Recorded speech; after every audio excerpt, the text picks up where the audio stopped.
Hello everyone. இந்த வீடியோவில் நம்ம Bajaj Finserv அப்படிங்கிற கம்பெனியை பற்றி தான் பார்க்க போகிறோம். ஸோ ரீசெண்டாக இந்த கம்பெனி ஸ்டாக் ஸ்பிளிட் அனௌன்ஸ் பண்ணியிருக்காங்க. அதனால தான் இப்போ இந்த கம்பெனி ஹாட் ட்ரெண்டில் இருக்குது. ஸோ இந்த வீடியோவில் ஸ்டாக் ஸ்பிளிட் அப்படின்னா என்ன, ஸோ இந்த கம்பெனி ஏன் அதை அனௌன்ஸ் பண்ணியிருக்காங்க அண்ட் இந்த கம்பெனியோட பிஸ்னஸ் என்ன and all the past records இந்த கம்பெனிக்கு என்ன இருக்குது, இது எல்லாத்தையுமே இந்த வீடியோவில் நம்ம பார்க்க போகிறோம். ஸோ இந்த கம்பெனி 2007 மேலே ஃபவுண்ட் பண்ணியிருக்காங்க அண்ட் இதோட பேரண்ட் ஆர்கனைசேஷன் பஜாஜ் குரூப் தான். ஸோ இந்த பஜாஜ் ஃபின்சர்வ் கம்பெனியோட மெயின் பிஸ்னஸ் என்னன்னு பார்த்தீங்கன்னா lending activities and asset and wealth management and also insurance ப்ராடக்ட்ஸும் ப்ரொவைட் பண்ணுறாங்க. ஸோ இது ஒரு நான் பேங்கிங் ஃபினான்ஷியல் கம்பெனியும் கூட. ஸோ இதில் நம்ம டீட்டெயில்டாக பார்க்கலாம். பஜாஜ் ஃபின்சர்வ் லிமிடெட் அண்ட் இதில் பார்த்தீங்கன்னா உங்களுக்கு lending activities Bajaj finance limited மூலிமா ஃபினான்ஷியல் சர்வீசஸ் லோன்ஸ் ப்ரொவைட் பண்ணிட்டு இருக்காங்க. அண்ட் ஆல்சோ அதில் ஒரு சப்சிடரி கம்பெனி தான் Bajaj housing finance limited, 100% subsidiary company. So housing ஃபினான்ஸும் ஹவுசிங் லோன்ஸும் இங்கே ப்ரொவைட் பண்ணுறாங்க. ப்ளஸ் இங்கே பார்த்தீங்கன்னா Bajaj Allianz life insurance company Bajaj ஃபின்சர்வுக்கும் அலையன்ஸ் எஸ்சி அப்படின்ற கம்பெனிக்கும் உண்டான ஒரு ஜாயிண்ட் வெஞ்சர் கம்பெனி தான். அண்ட் இது ஒரு ப்ரைவேட் இன்சூரன்ஸ் கம்பெனி அண்ட் இது இவங்க வந்து insurance products financial பிளானிங்காகவும் security பர்பஸ்க்காகவும் provide பண்ணுறாங்க. அண்ட் இவங்க ஐஆர்டிஏல ரெஜிஸ்டர் பண்ண ஒரு கம்பெனி தான். ஸோ அதே மாதிரி பஜாஜ் அலையன்ஸ் ஜென்ரல் இன்சூரன்ஸ் கம்பெனியும் கூட அலையன்ஸ் எஸ்சி கூட ஜாயிண்ட் வெஞ்சராக இருக்கிற ப்ரைவேட் இன்சூரன்ஸ் கம்பெனி தான். அண்ட் இவங்க பார்த்தீங்கன்னா புனேல ஹெட் குவார்ட்டர்ஸ் வச்சுருக்காங்க. இன் ஓவர் 200 சிட்டிஸ் இந்தியாவில் இவங்க கம்பெனி பிரான்ச் வச்சுருக்காங்க. ஸோ இந்த ரெண்டு கம்பெனிஸுமே உங்களுக்கு இன்சூரன்ஸ் ப்ராடக்ட்ஸ் ப்ரொவைட் பண்ணுறாங்க அண்ட் இவங்க வந்து loans and financial protection provide பண்ணுறாங்க.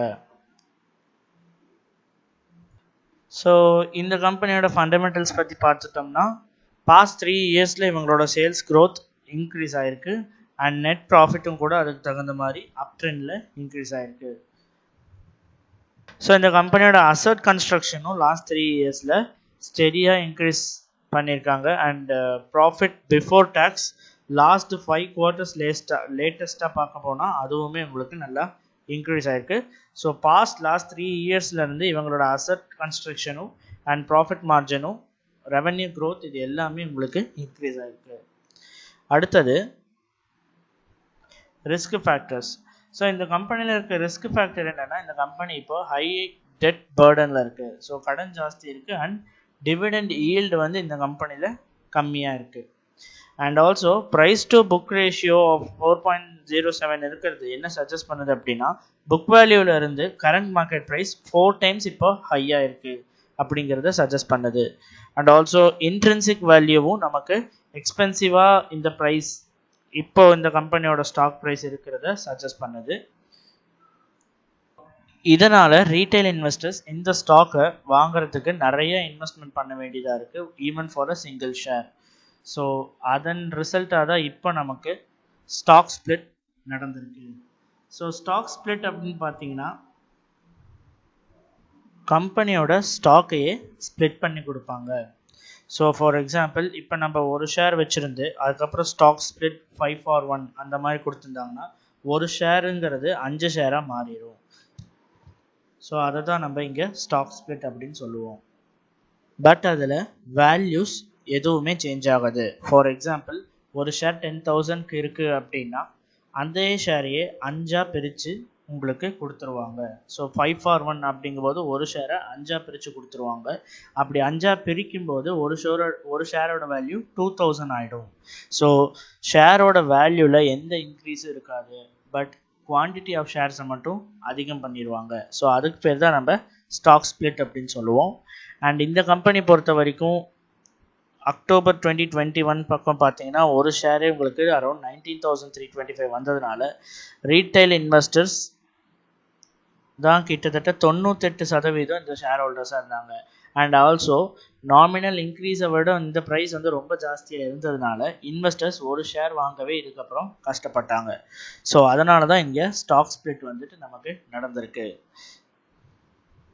ஸோ இந்த கம்பெனியோட ஸ்பிளிட்டிங் டீட்டெயில்ஸ் பற்றி பார்த்தோம் அப்படின்னா, ஃபேஸ் வேல்யூ 5 rupees இருந்த ஷேரை 1 rupeeயாக மாற்றி அதே 5 rupeesக்கு 5 ஷேராக பிரிச்சுட்டாங்க. ஸோ அதுவும் இல்லாமல் போனஸ் இஷ்யூவும் இருக்குது. ஸோ அதனால் போனஸ் இஷ்யூங்கிறது 1:1, அதாவது ஒரு ஷேர் நம்ம ஹோல்டு பண்ணியிருந்தோம்னா இன்னொரு ஷேர் நமக்கு அடிஷ்னலாக கொடுப்பாங்க. ஸோ அதுக்கு தான் அதை தான் நம்ம போனஸ் இஷ்யூன்னு சொல்கிறோம். And after bonus issue and stock split இது எல்லாத்தையுமே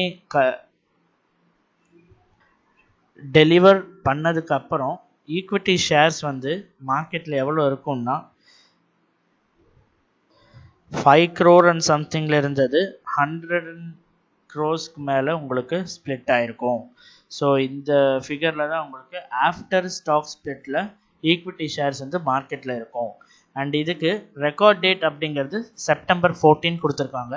ரெக்கார்ட் டேட் அப்படின்னா ரெக்கார்ட் டேட் அன்னைக்கு அந்த ஸ்டாக் கம்பெனி அவங்களோட ஷேர் ஹோல்டர்ஸ் யார் யார் அப்படிங்கிறத டெஸ்ட் பண்ணுவாங்க.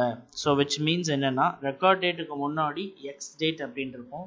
அண்ட் அதுக்கு முன்னாடி வரைக்கும் தான் நம்ம இந்த ஷேரை வாங்கணும் அப்படின்னா, அதுக்கப்புறம் எக்ஸ் டேட்டில் நமக்கு வாங்கினா இந்த ரெக்கார்ட் டேட்டில் நம்ம ஷேர் வாங்கியிருக்கோன்ற கணக்கு வராது. ஸோ இந்த ஸ்டாக் ஸ்ப்ளிட் நமக்கு வேணும் அப்படின்னாலும் September 14 record date and September 13 வந்துட்டு எக்ஸ் டேட். ஸோ September 12க்குள்ளே நம்ம ஸ்டாக் வாங்கியிருந்தோம்னா இந்த ஸ்டாக் ஸ்ப்ளிட் நமக்கு வந்துட்டு அப்ளிகபிள் ஆகும். ஸோ இந்த ஸ்டாக் ஸ்ப்ளிட்னால நமக்கு இருக்கிற எஃபெக்ட் என்ன அப்படின்னு பார்த்தீங்கன்னா, பொதுவாகவே ஒரு ஸ்டாக் ஸ்ப்ளிட் ஒரு கம்பெனியில் நடந்ததுக்கப்புறம் அந்த கம்பெனி நல்ல புல்லிஷ் ட்ரெண்டில் இருக்குங்கிறத எல்லா இன்வெஸ்டர்ஸும் தெரிஞ்சுக்குவாங்க.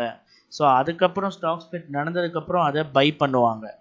And after stock split price down ஆனாலும் கூட உங்களுக்கு நம்பர் ஆஃப் த ஷேர்ஸ் வந்துட்டு மார்க்கெட்டில் ஜாஸ்தியாக வந்துடும். ஸோ அதனால் உங்களுக்கு புல்லிஷ் ட்ரெண்டில் இருந்ததுனால ஸ்டாக் ஸ்ப்ளிட் ஆயிருக்குங்கிறது தெரிஞ்சதுக்கப்புறம் நிறையா பேர் இந்த ஸ்டாக்குக்கு டிமாண்ட் இன்க்ரீஸ் பண்ணி பை பண்ணுவாங்க. ஸோ அதுலேருந்து உங்களுக்கு ப்ரைஸ் ரைஸ் ஆகலாம். And also retail investors stock split நடந்ததுக்கப்புறம் அவங்க இன்வெஸ்ட் பண்ணுறதுக்கு கம்ஃபர்டபுளாக இது இருக்கும். ஸோ இதெல்லாம் தான் நம்ம பஜாஜ் ஃபின்சர்வ் கம்பெனியை பற்றி தெரிஞ்சுக்க வேண்டிய விஷயம். அண்ட் ஸ்டாக் ஸ்ப்ளிட் டீட்டெயில்ஸ் எல்லாமே நம்ம இந்த வீடியோவிலே பார்த்தாச்சு. ஸோ மேலும் இந்த மாதிரி உங்களுக்கு எந்த கம்பெனியை அனாலிசிஸ் பண்ணணும் அப்படின்னாலும் இல்லை ட்ரேடிங் ஆர் இன்வெஸ்ட்மெண்ட் கற்றுக்கணும் அப்படின்னாலும் do contact Skanda trading consultancy. Thank you.